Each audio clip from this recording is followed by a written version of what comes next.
Thailand के लोग जब भी धान की खेती करते हैं तो वह खेत में यह छोटी मछलियां छोड़ देते हैं।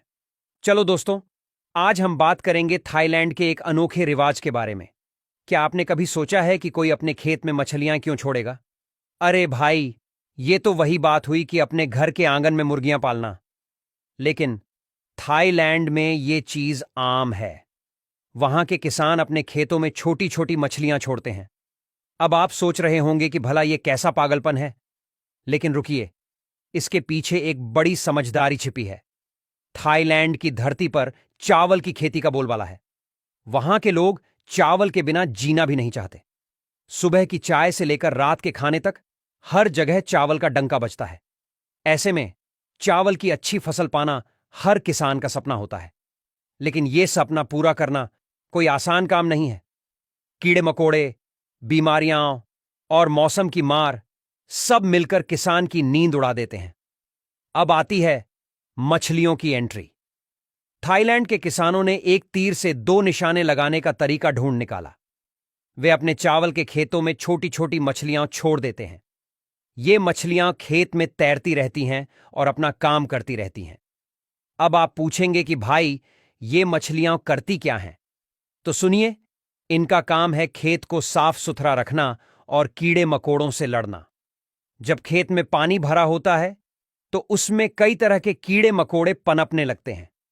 ये छोटे छोटे जानवर चावल के पौधों को नुकसान पहुंचाते हैं। कभी जड़ों को कुतरते हैं तो कभी पत्तों को खा जाते हैं। लेकिन जब खेत में मछलियां होती हैं तो वे इन कीड़ों को अपना नाश्ता बना लेती हैं।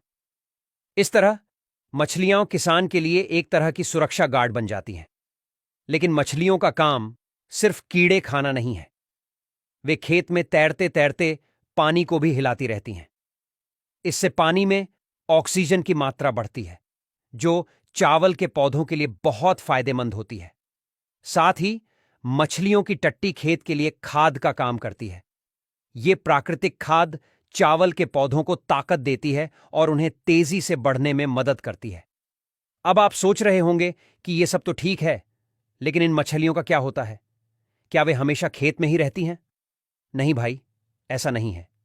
जब चावल की फसल पक जाती है और खेत से पानी निकाल दिया जाता है, तब इन मछलियों को भी निकाल लिया जाता है। कुछ मछलियां तो इतनी बड़ी हो जाती हैं कि उन्हें बाजार में बेचा जा सकता है। इस तरह किसान को दोहरा फायदा होता है। एक तो अच्छी चावल की फसल और दूसरा मछलियों से कमाई। थाईलैंड में इस तरह की खेती को राइस फिश फार्मिंग कहा जाता है। यह सिर्फ एक खेती का तरीका नहीं है, बल्कि एक पूरा इकोसिस्टम है। इसमें चावल, मछलियां, कीड़े मकोड़े और पानी सब एक दूसरे के साथ तालमेल बिठाकर चलते हैं। यह सिस्टम इतना कारगर है कि थाईलैंड की सरकार भी इसे बढ़ावा दे रही है। लेकिन क्या आप जानते हैं कि यह तरीका सिर्फ थाईलैंड तक ही सीमित नहीं है?